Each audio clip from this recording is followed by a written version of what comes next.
the New York Times best-selling series. Ivy plus Bean. Break the Fossil Record. By Annie Barrows plus Sophie Blackall. Book 3. Drop everything. Boring. Boring. Boring. Bean turned her book upside down and tried to read it that way. Cool. Well, sort of cool. No. Boring. Bean sighed and turned her book back right side up. It was a book about cats that she had picked from the school library. There was a different cat on each page. Bean liked cats, but reading about them was driving her crazy. All the cats looked the same except the SPHYNX cat, who didn't have any fur. He looked halfway between a dog and a rat. Bean liked him the best. I bet Ivy's never seen a SPHYNX cat, thought Bean. She knew she wasn't supposed to talk during Drop Everything and read, so she poked Ivy in the ribs. Ivy's eyes were binging across the pages of her book. Bing, bing, bing. She looked like she was watching a ping-pong game. She didn't even notice Bean. So Bean poked her again. Hey, she whispered. Earth to Ivy. Ivy mumbled. Looky here. It's a dog rat. Bean whispered louder. Ivy looked for a little tiny second. Oh, she said and went back to reading. Bean sighed again. All the other kids in Ms. Arubatate's second-grade classroom were bent over their books. Even Eric, who usually fell out of his chair 2 or 3 times during Drop Everything and read, was quiet. He had a book about man-eating sharks. McAdam was picking his nose. Bean raised her hand. Ms. Arubatate didn't see because she was reading, too, so Bean called out, Ms. Arubatate. Shoo, whispered Ms. Arubatate. What is it, Bean? There's a problem, and it starts with M, began Bean, looking hard at McAdam. And then N and P. She wiggled her finger next to her nose, just in case Ms. Arubatate needed an extra hint. Ms. Arubatate looked at McAdam, too. Then she put down her book and came over to Bean's table. I brought this from home especially for you, Bean, she said, holding out a big, shiny book. See, she pointed at the cover. It's the amazing book of world records. I think you'll like it. Bean wasn't sure. What's a world record? When someone does something better or longer or weirder than anyone else in the whole world, that means they've set a world record. Weirder? Bean asked. That sounded interesting. Ms. Arubatate smiled. There's a man in here who walked on his hands for 870 miles. You mean on his hands and knees? Like a baby? No. Just on his hands. With his feet in the air, said Ms. Arubatate. No way. Read the book. You'll see. Ms. Arubatate returned to her chair.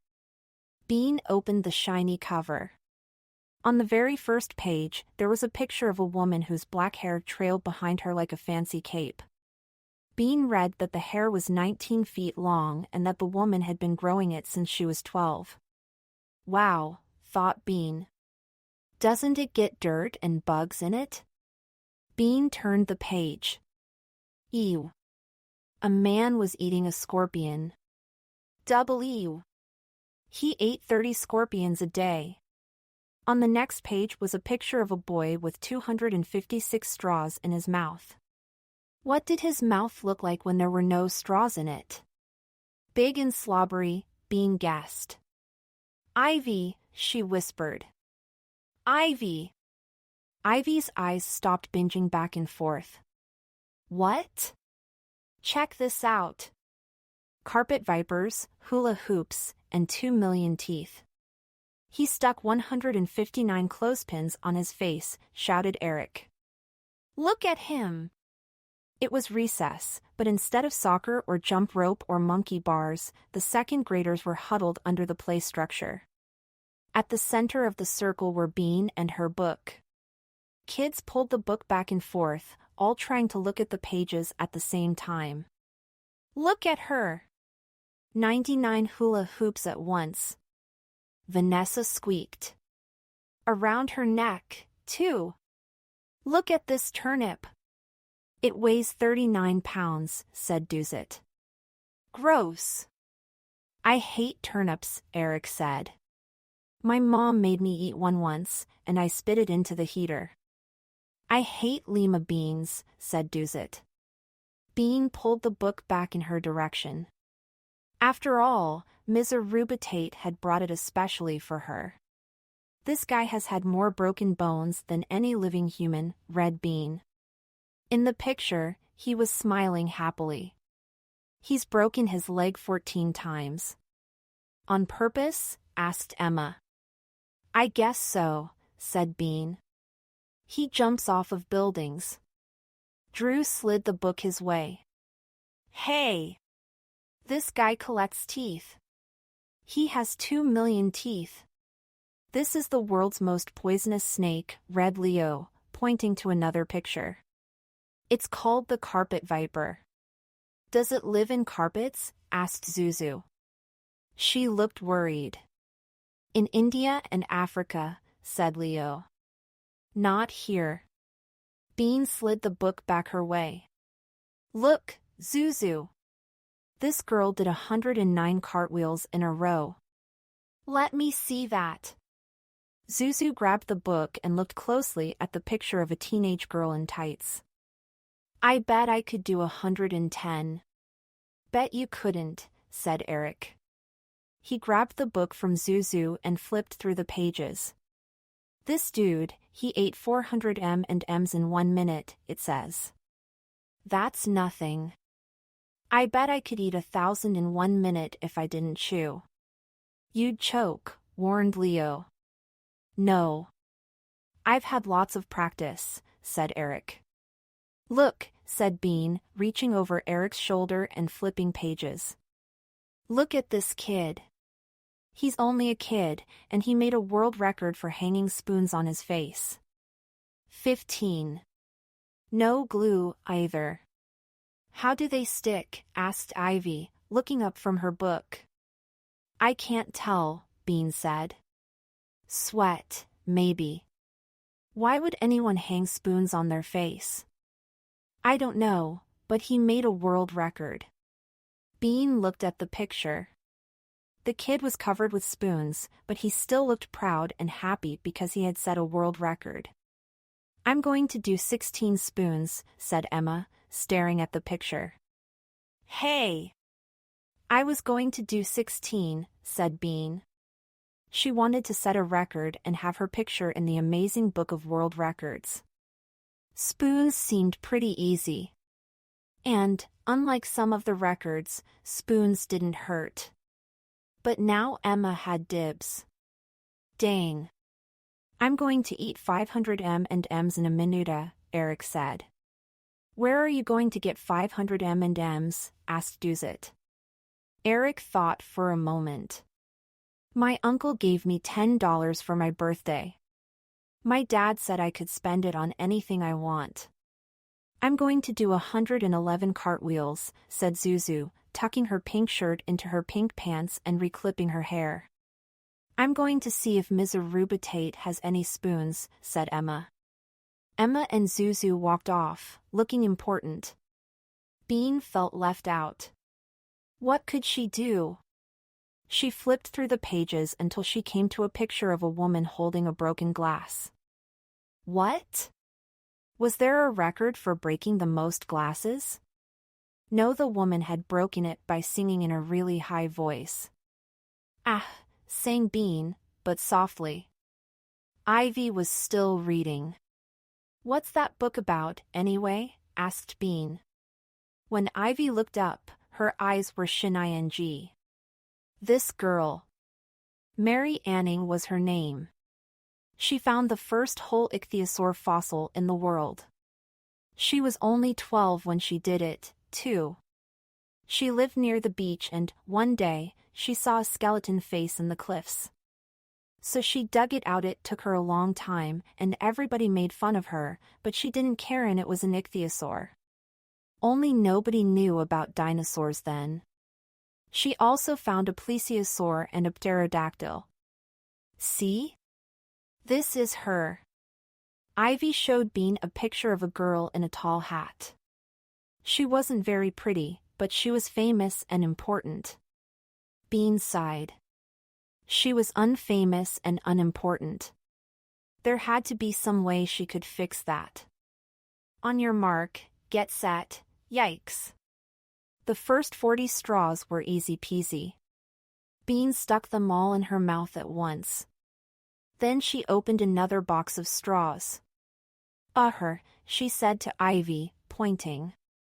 More? Are you sure? Asked Ivy. Bean nodded. Oh, you were high, she grunted, which meant 257. Ivy pulled a straw out of the box and shoved it into Bean's mouth, but she accidentally shoved too hard, and the straw scraped the back of Bean's throat. Hike, choked Bean, and the straw sprayed across the kitchen floor. Ivy winced. Sorry. Ow. Bean's eyes were watering. She looked at the straws all over the kitchen and thought about Mary Anning. She wasn't a quitter, and neither was Bean. She began to pick up the straws. Ivy helped.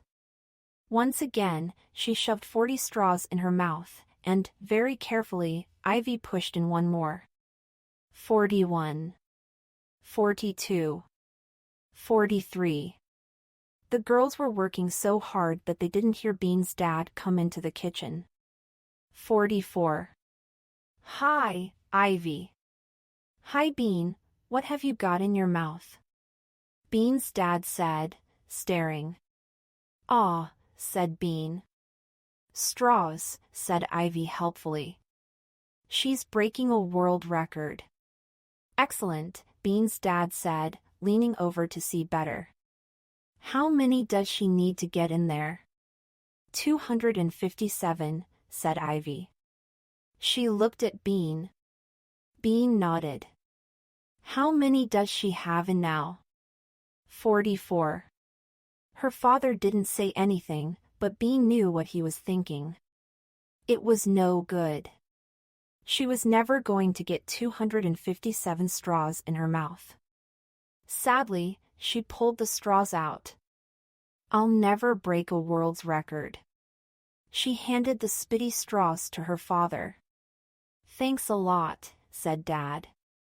Maybe there's a different record you could break.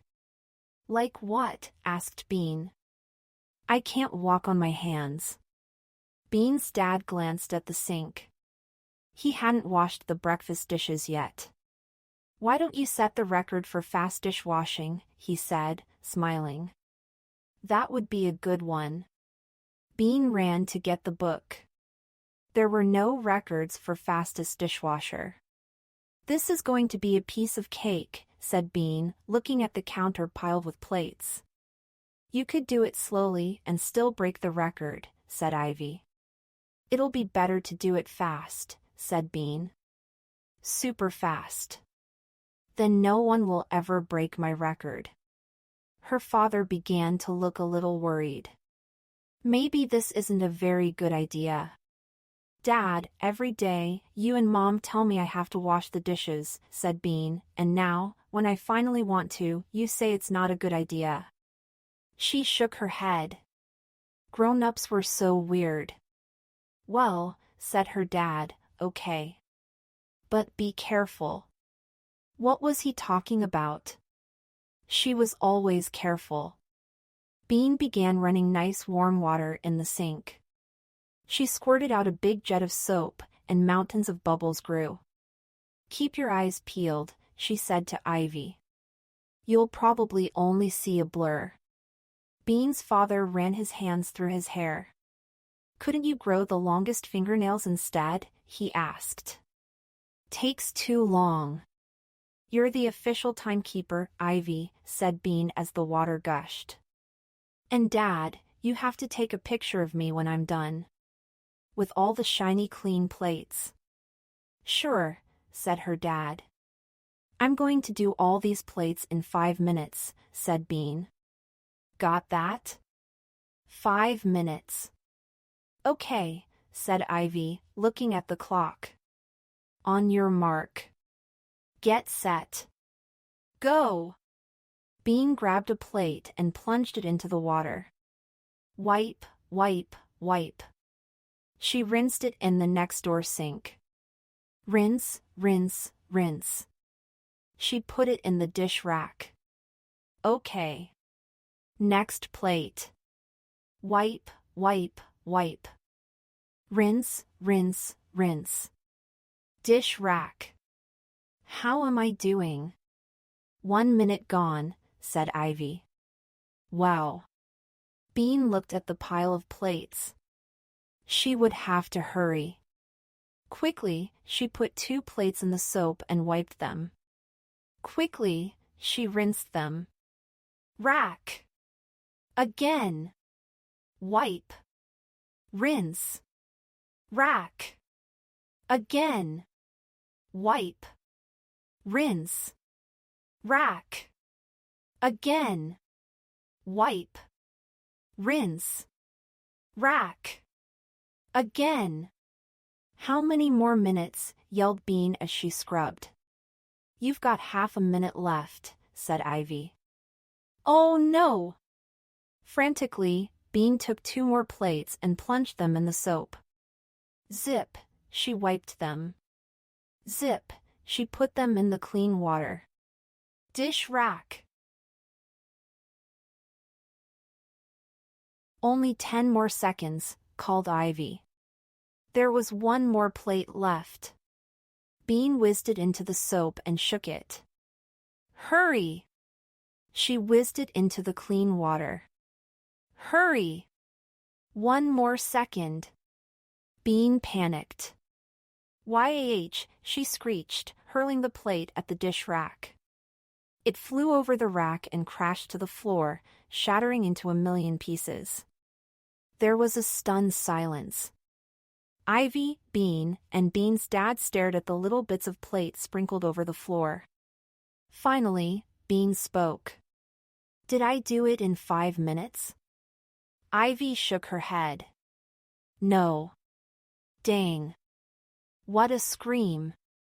When Bean's older sister, Nancy, wanted her room painted yellow, Bean's mother said that Bean could pick out a new color for her room, too. Bean picked green. Not light, sweet green. Deep, rich green, the color of emeralds. Everyone told her she would get tired of it, but she hadn't. Bean loved her room. It was small and cozy. Her bed was in one corner, her toy box in another, her dresser in a third, and, best of all, her basket chair was in the fourth. She liked to sit in her chair and pretend that she was an ape girl living in a jungle treehouse. She had made a lot of pictures of jungle animals and stuck them on the wall. The best was the toucan. We could draw, said Ivy, looking at the pictures. We could draw dinosaurs. I don't want to draw. I want to break a world record, said Bean. Don't you? Ivy shrugged. Not really. Seems like a lot of work for nothing. I don't want spoons all over my face. But then you'd be famous, said Bean. But I don't care if I'm famous for spoons on my face. If I'm going to be famous, I want to be famous for something important, like Mary Anning.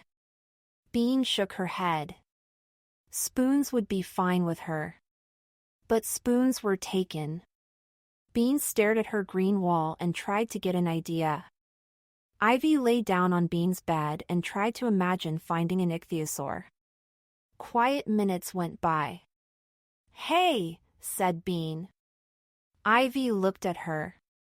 I've got a great idea, said Bean. This was going to be easy. I'm good at screaming, and I'm good at breaking things, right? I guess so. I'll break a glass by screaming, said Bean. I'll be the youngest person ever to do it. What? You scream and throw a glass? Ivy looked confused. You already did that with a plate. No, the scream breaks the glass. This lady in the book did it. She screamed so loud that a wine glass shattered. But she was old. I could probably scream louder because I'm young. I'll be a record breaker. That's a good record, said Ivy. That'll be fun. She bounced a little on Bean's bed. Okay, said Bean, I'll need a wine glass. I'll go get it. She jumped up.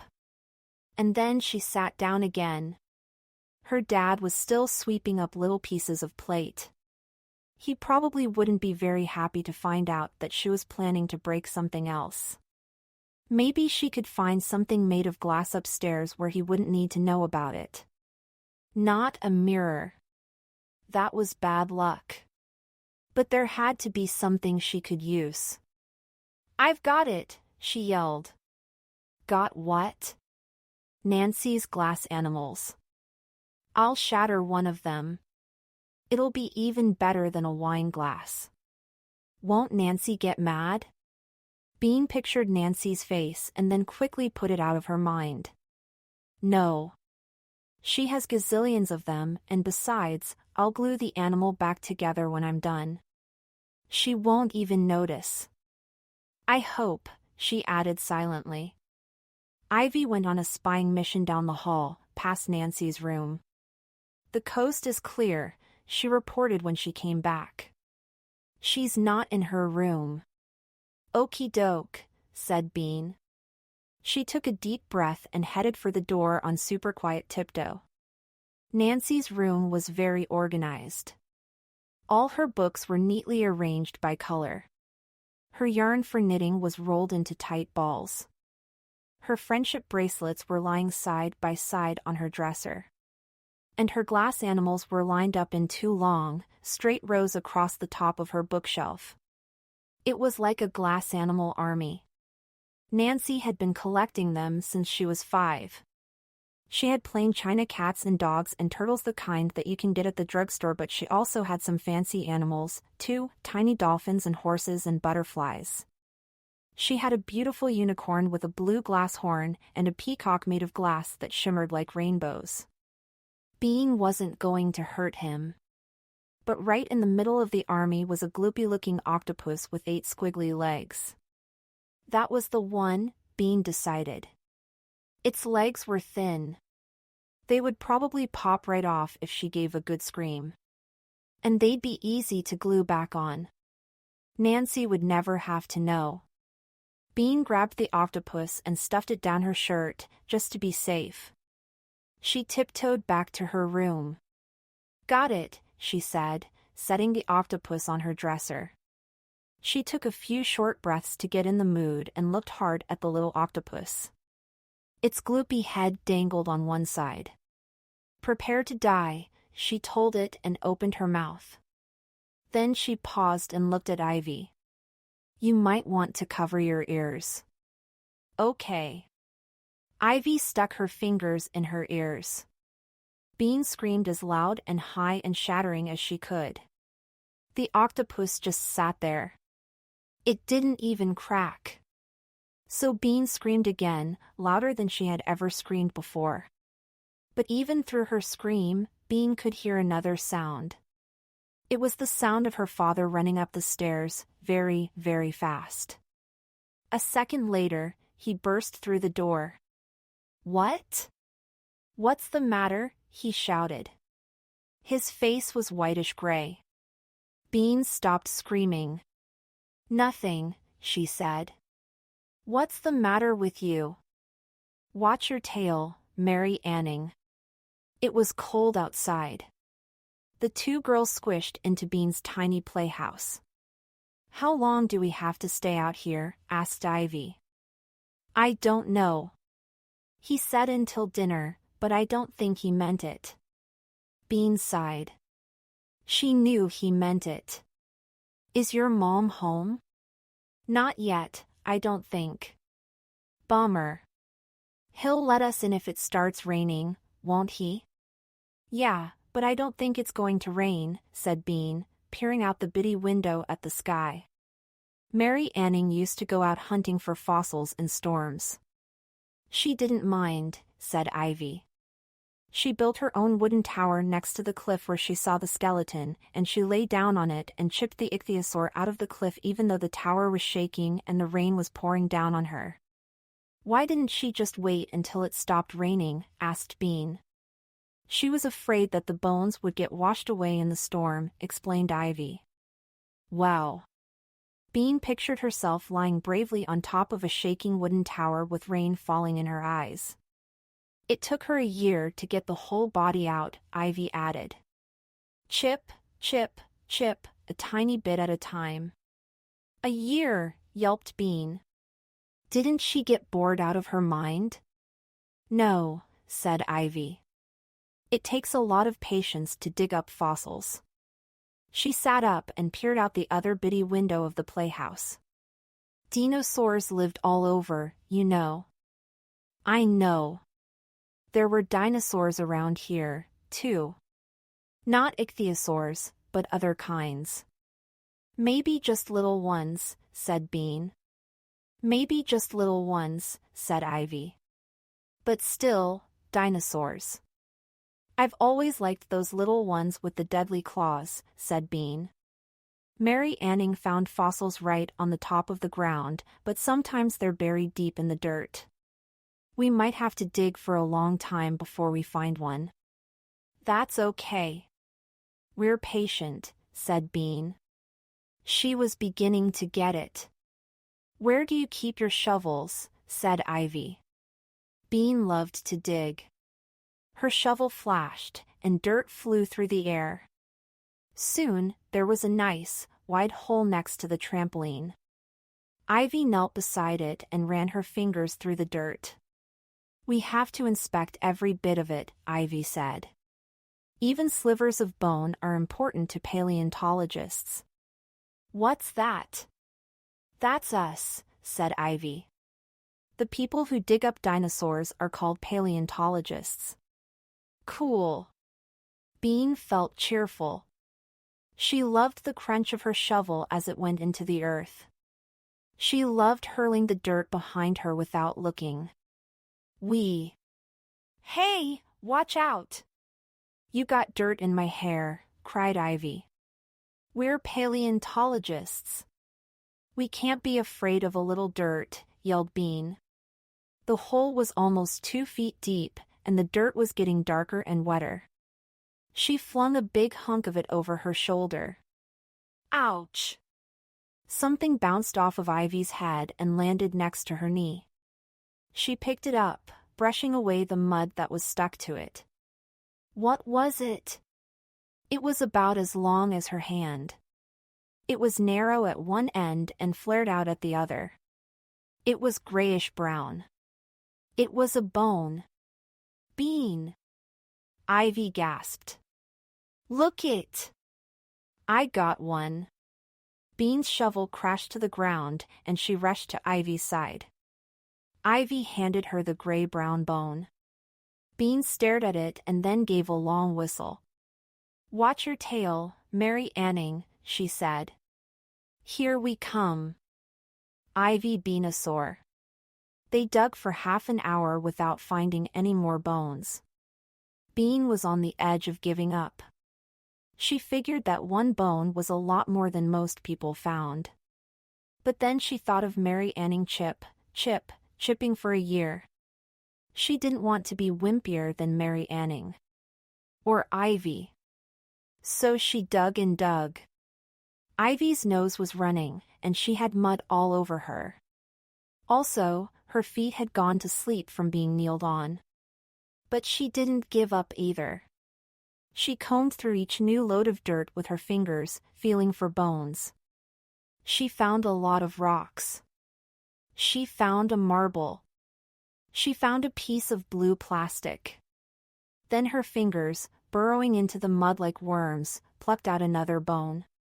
This one was shorter and thicker, but it was definitely a bone. I got another one, she called. Bean dropped down beside her and looked at the gray-brown lump. We rock, she said. No. We fossil, giggled Ivy. She dusted the bone carefully and put it next to the first one. We can put them together later, she said. How do you put them together if you don't know which dinosaur it is? Asked Bean. It's like a puzzle, I think. You look for pieces that fit together, said Ivy. We can look in dinosaur books, too, so it's a lot easier for us than for Mary Anning. She didn't have any pictures to look at. But, she remembered, Mary Anning found the whole ichthyosaur, so she didn't need to put it together. It's sort of cheating to find the whole thing, said Bean. Oh man! Here's a big one. She fished around in the dirt and pulled out a thick, heavy bone. It was a very serious-looking bone. Bean held it up. It reached from her hand to her elbow. She whistled. This is no little, cute dinosaur. This is a big, scary dinosaur. What if that's just its little finger, said Ivy dreamily. Monsterosaur, said Bean. Ivy Beanosaur, said Ivy. You're supposed to name them after the person who discovered them. Bean giggled. Then her shovel hit something hard. Another bone appeared, this one smooth and rounded. Whoa, Nellie, cried Bean. I think I got a piece of its skull. A few minutes later, Bean found another small bone. Ivy found two more, one big, the other medium. There was no doubt about it, the backyard had been swarming with dinosaurs. You know, Ivy said, holding up her ninth bone. They didn't even call out when they found them now. Mary Anning was 12 when she found her ichthyosaur. We're only 7. We're probably the youngest paleontologists in the world. Bean stopped digging and leaned on her shovel.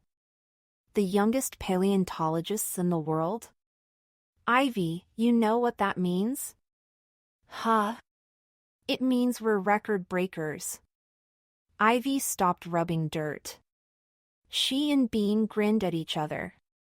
Youngest paleontologists in the world, said Ivy.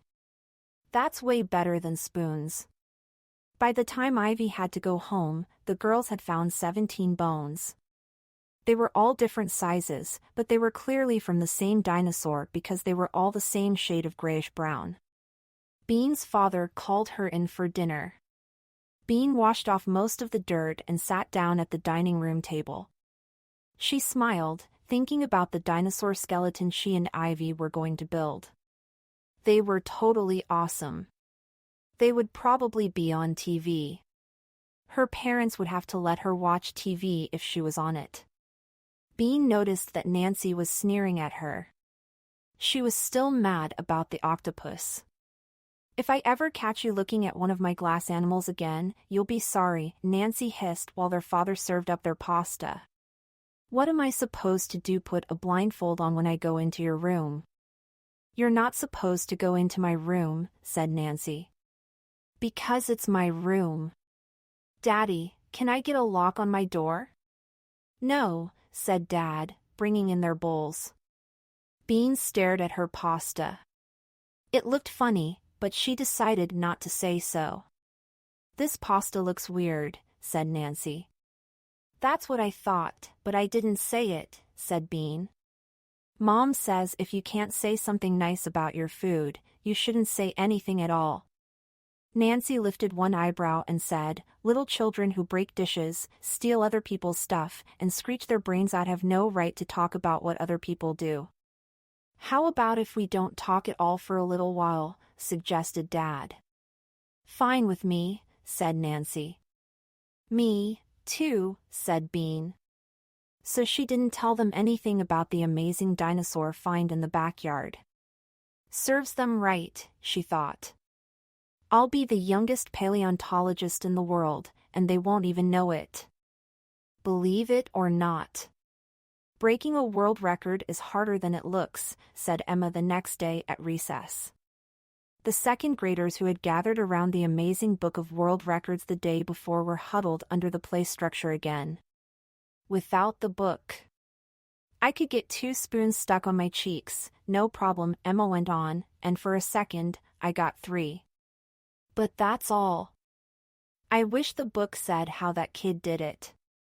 Did you try your nose? Asked Drew. Sure, I tried my nose, Emma said. It slid right off. Maybe he has a very sticky face, said Ivy. Maybe he even puts something on his face to make it sticky. Maybe, said Emma, but forget it. I'm tired of trying to put spoons on my face. There was a silence. Bean didn't want to be a braggy kid. Everyone hates braggy kids. She would wait to tell about the dinosaur bones until someone else told about breaking a record. How'd the cartwheels go? She asked Zuzu.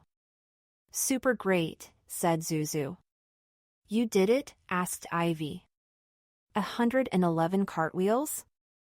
Everyone looked impressed. Wow. That's great. Are you going to be in the book? Zuzu pulled the zipper on her jacket down and up. I didn't do 111 cartwheels. I did 32. She looked around at the faces watching her. That's a lot. I set the record for Emerson School, for sure. There was a short silence while everyone thought about that. Then Bean said, Did you fall down or what?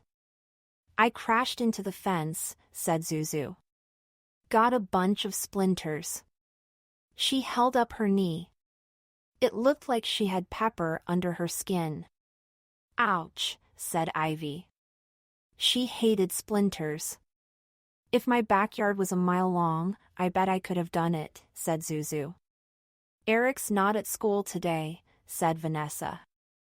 I wonder if he ate 500 M&Ms. He didn't, said Duzit. He ate 112, and then he threw up. But 112 is hardly anything. He didn't chew, said Duzit. He just poured them down his throat. Yuck, said Emma. That's gross. His mom is really mad, said Duzit glumly. She took the rest of his money away. What about you, Bean? Asked Vanessa. Did you get all those straws in your mouth? Straws? Bean had almost forgotten the straws. Oh. No. But Ivy and I broke another record dash. How many did you get in? Asked Zuzu. What? Oh. 44. But guys, said Bean, Ivy and I broke another record yesterday afternoon. She stopped and waited. Well, said Vanessa. What record? We became the youngest paleontologists in the world. There was a little pause. What's a paleontologist? Asked Drew. A person who digs up dinosaur bones, said Bean. And that's what we did.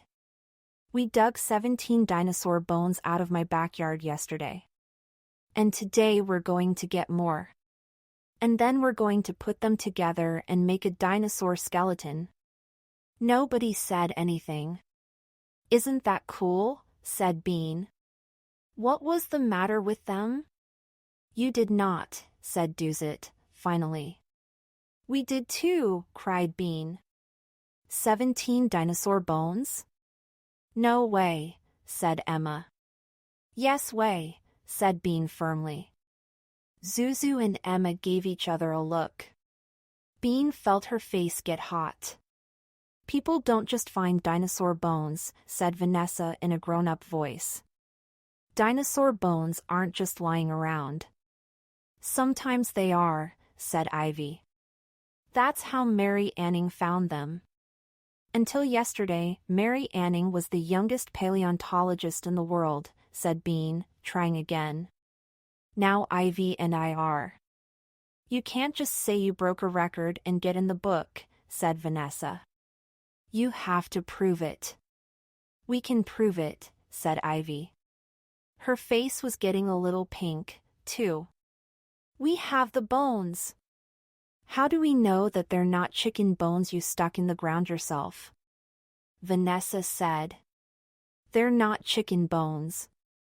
They're big. You can come over and see them if you don't believe us, said Bean. Okay, said Vanessa. I will. In fact, you can all come over, said Bean. I invite you all over for a dinosaur bone viewing. So there. Fine. When? Said Emma. You can come this afternoon. Bean decided. But don't come early, because Ivy and I have paleontology to do. You'd better come and see them today, said Ivy. When they're in the museum, you'll have to pay. Come on, Bean. They turned their backs on the play structure and walked toward the classroom. A bone to pick. Bean could hardly wait for the end of the day. Finally, Ms. Rubitate said, "Put up your chairs, boys and girls," just like she always did. Bean and Ivy put up their chairs. Wham and hurried out of the classroom. Wait, you guys. Leo ran down the breezeway and stood in front of them. They waited. Did you really? He said. What? Said Ivy in a huffy voice. Find dinosaur bones? Hal looked at them with narrow eyes. Bean's face got hot again. Leo was their friend, and friends believed you. He shouldn't think they were lying. It made her mad. Yes. We did, she yelled. And we have proof. Anyone who doesn't believe us can come over and see. 4 o'clock. Today. My house. Dinosaurs. She glared at Leo. Bring everyone you know. Bring your stupid soccer team. I don't care. Geez, said Leo. Lighten up. Excuse me, said Ivy, still in a huffy voice. We have work to do. She pulled Bean by the arm. A skinny first grader plucked at Bean's shirt when she reached the stairs. I heard you found dinosaur bones, he said. Yes, we did, said Bean in a loud voice. We found dinosaur bones. He looked at her nervously. Can I see them? Oh. Bean had been ready for a fight. She tried to make her face into a smile as she told the kid where she lived. Come by later this afternoon, she said. Okay, he smiled. Can I bring my mom? Bring anyone you want. As they walked home, Ivy said, nobody believed Mary Anning either. They thought that the bones were just weird rocks. They told her to stop wasting her time. But in the end, she was right. Who cares what other people think? Bean stepped over a crack in the sidewalk. I do. I want other people to know I'm right. Especially when I really am right. Ivy thought for a moment. But you're still right, even if they don't think so. I guess. Bean sighed. I just feel better if other people think I'm right, too. Hardly anybody ever thinks I'm right, said Ivy. Bean nodded. That was true. A lot of people didn't understand Ivy's ideas. She had had plenty of practice at not being believed. That's probably why she didn't get as mad about it as Bean did. She just went ahead with her ideas anyway. You can do whatever you want if you don't care what people think, Bean realized. But you have to do it alone a lot of the time. They climbed the stairs to Bean's front porch.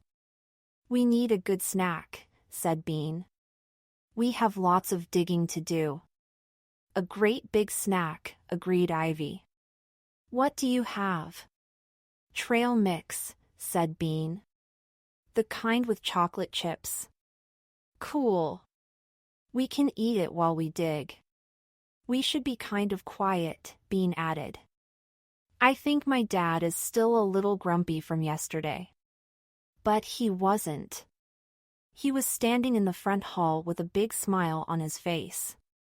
Hi, girls, he called out. How was school? Learn anything good? What's 2 plus 2? 8? Bean giggled. Sometimes her dad was a goofball. 4, she said.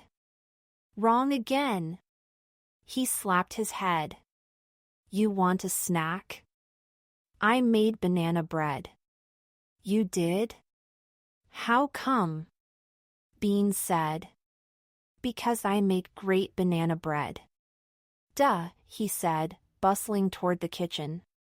He was awfully cheerful. Bean put her hands on her hips. What's going on around here, Dad? Why are you so happy? Dad stopped bustling toward the kitchen. I'm glad to see you, he said. Bean looked at him. I am. Then he said, it was quiet around here today. Mom says it's peaceful when we're gone, said Bean. I don't like peaceful. I was lonely, her dad admitted. Bean laughed. Hey. You're just like me.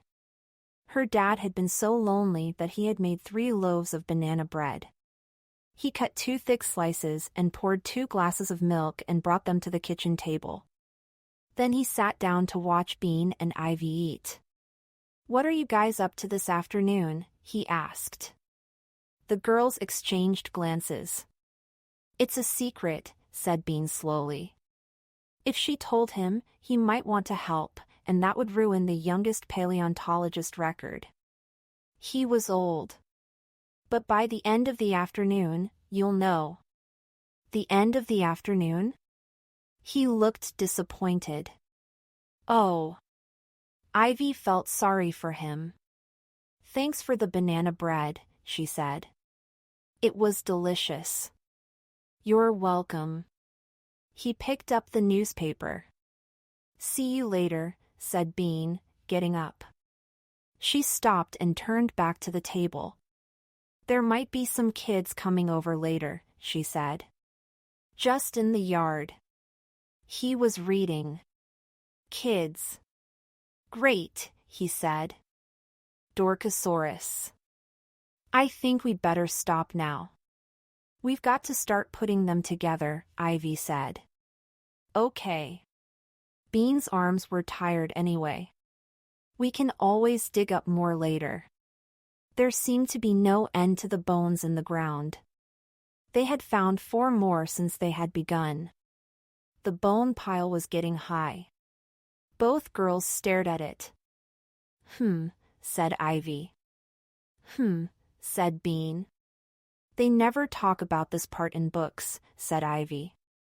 Should we lay them out and see what fits? That's how you do puzzles. Sure, okay, said Bean. There's some clean grass over there.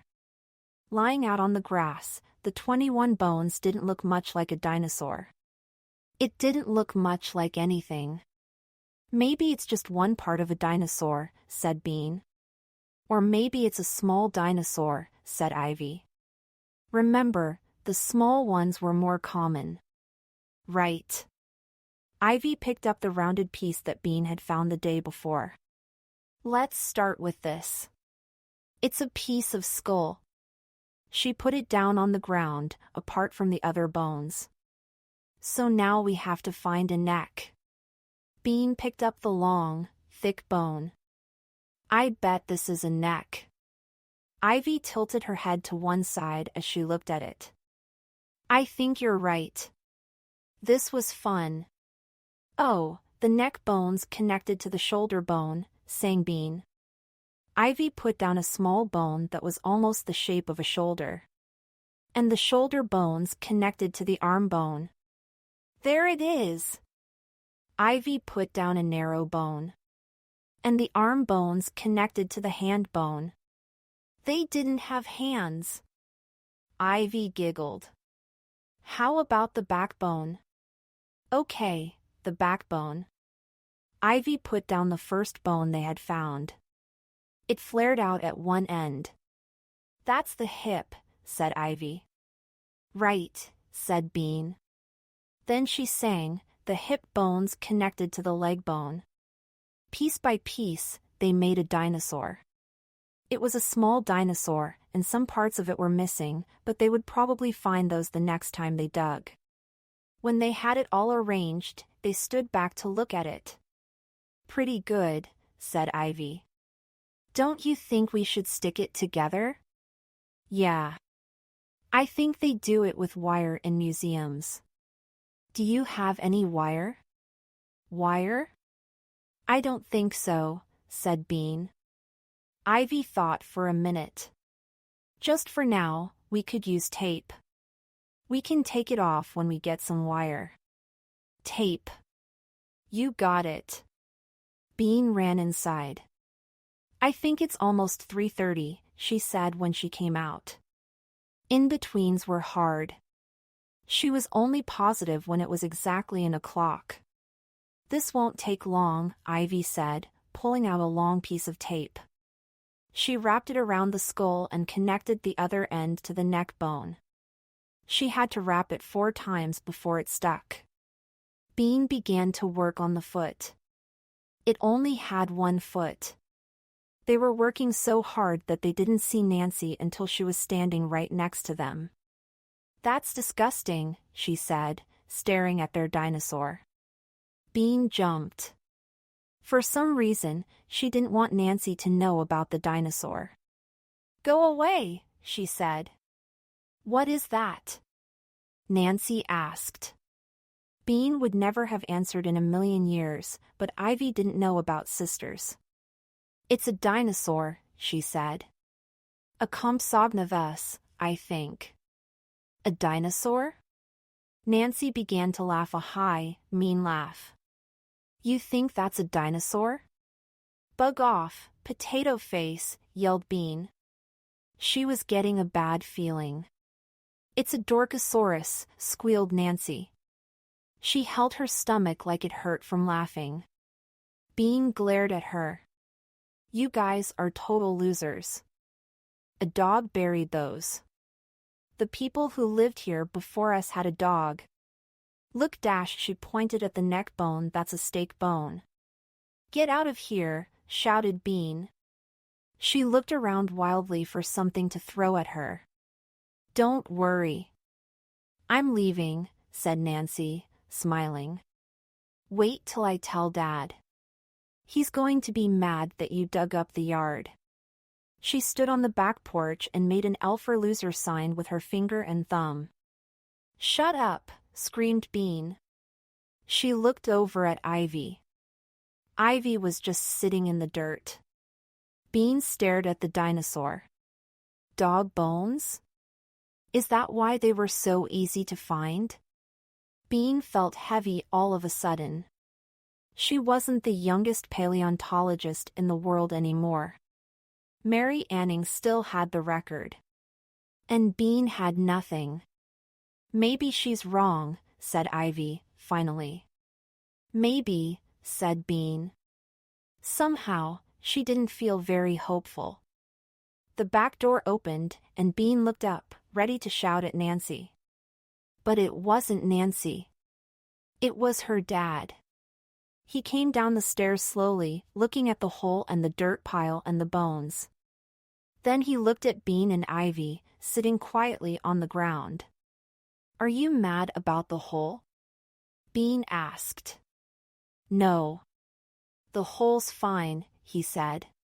He squatted down next to her and looked at the dinosaur they had taped together. Nancy says they're dog bones, said Bean. He nodded. Are they? Asked Bean. I don't know, he said. They might be. Could they be dinosaur bones? Asked Ivy. I don't think so, he said slowly. I'm pretty sure that if there were dinosaur bones here, they'd be buried deeper in the ground. I see that you worked really hard, though. Yeah, said Bean. She felt like crying. There was a knock on the backyard gate. Who's that? Asked Bean's dad. Everybody, said Ivy glumly. The bones of mystery. B-E-N. Ivy, squalled a voice. Open the gate. I'm going to have to run away, thought Bean. She stood up, preparing for takeoff. Open up, you guys. That was Leo. I'm going to be late for practice. I'm running away, said Bean. It was nice knowing you, she said to her dad. Wait a second, said Ivy. She looked at Bean's dad. You don't know what these are the bones of, do you? Nope. Can't say I do, he said. So you're saying these bones are pretty mysterious, aren't you? Asked Ivy. Sure. They're pretty mysterious.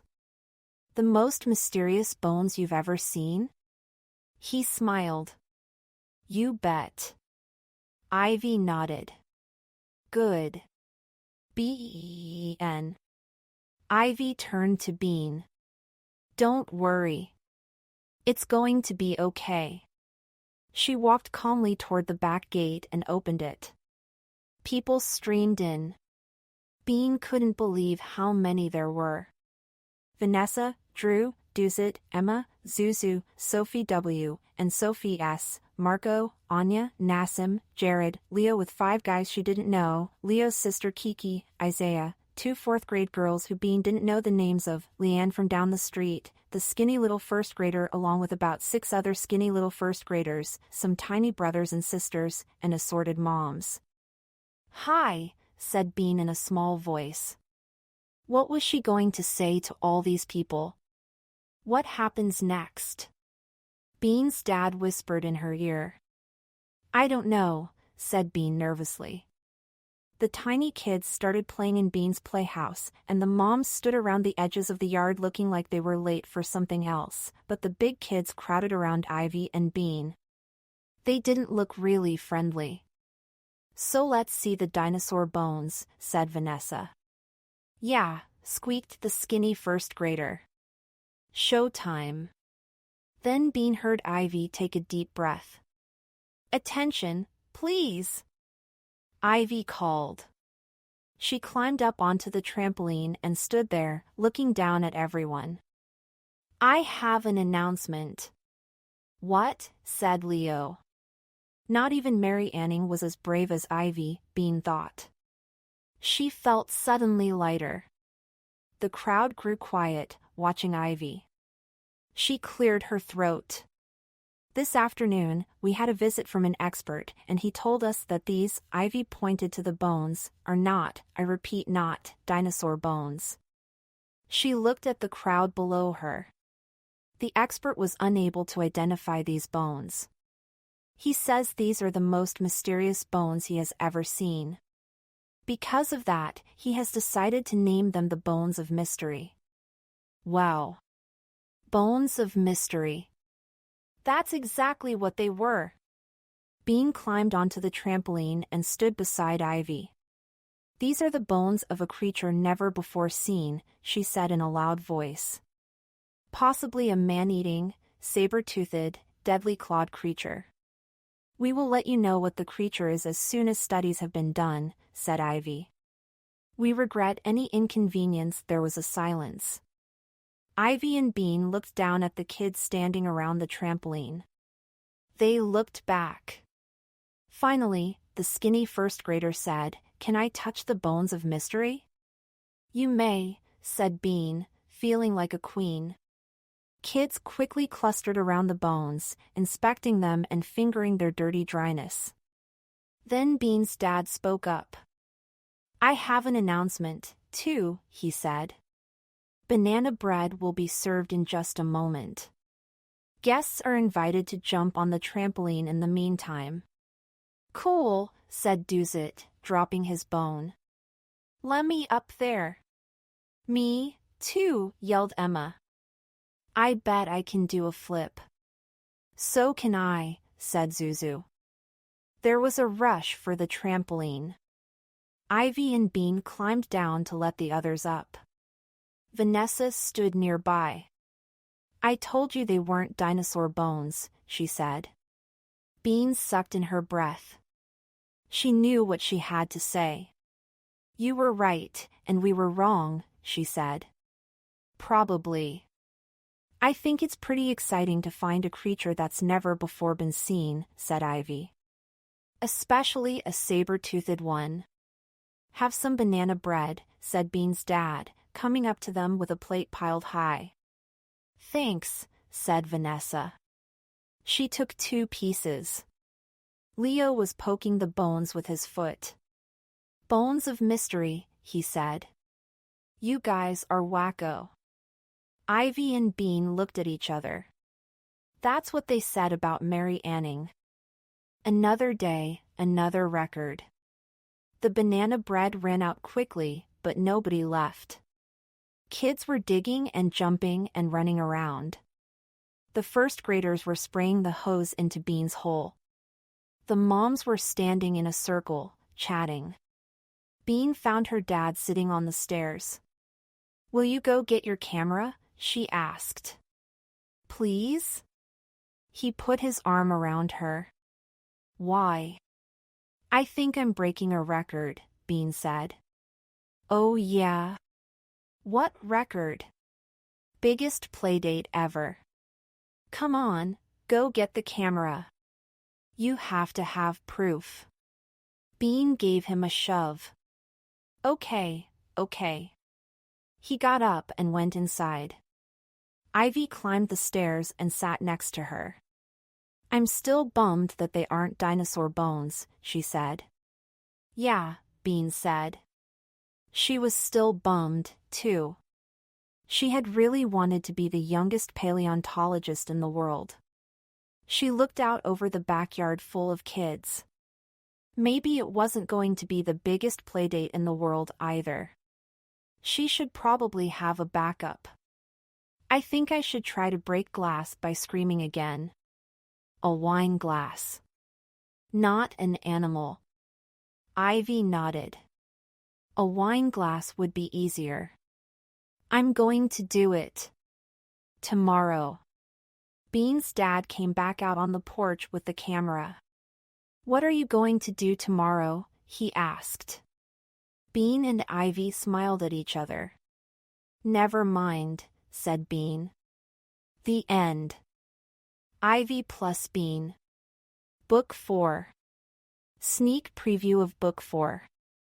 Ivy plus Bean. Take care of the babysitter. Thwack! Bean was grinding corn. She put a few pieces of Indian corn on the sidewalk and then smacked a rock down on top of them. Thwack! It hardly dented them, but that was okay. That was part of the fun. You had to pound for a long time. Thwack! What are you doing? It was Nancy, standing on the porch. Grinding corn. Thwack! Bean looked at her corn. It was dented now. You can do some, too, if you want. I've got lots of corn. Nancy watched her pound. What's it for? Food, said Bean. I'm making cornbread. Thwack! Hey, look! Corn dust. Nancy almost came to look. She even took a step down the stairs. But then she got a prissy look on her face and said, like Mom's going to let you eat stuff that's been on the sidewalk. Dream on. Bean could have thrown the rock at her, but she knew better than that. Bean was 7. Nancy was 11. Bean knew how to drive Nancy crazy without getting into trouble herself. She began to yell, "Winter's coming. If we don't grind corn, we'll have to eat rocks." Cut it out, Bean, hissed Nancy. Everyone will see you. Nancy was always worried that everyone would see her. Bean wanted everyone to see her. She lay down on the sidewalk and rolled from side to side, moaning, "Just a little corn dust, that's all I ask." The front door slammed. Nancy had gone inside. It was so easy to make Nancy crazy. Bean lay on the sidewalk, resting. The sun was warm. She loved Saturdays. "We've got dirt at my house," said a voice beside her. It was Sophie West from down the street. "What kind of dirt?" asked Bean. Sophie smiled. Both her front teeth were out, and she had filled the hole with gum. "A lot of dirt." That sounded interesting. Bean jumped up and grabbed her bag of corn. Together, she and Sophie hurried around Pancake Court. Usually, Sophie W.'s house looked a lot like all the other houses on Pancake Court, but today, it looked different. Today, there was an enormous mound of dirt in the front yard. A monster mound. It was as high as the front porch. Maybe even higher. It spread across half the lawn, all the way to the path. The dirt was dark brown, the kind of dirt that smells good and is already halfway to mud. "Wow. Your parents gave you dirt?" asked Bean. "Sort of," Sophie said. "They're going to use it in the backyard, but not until next week."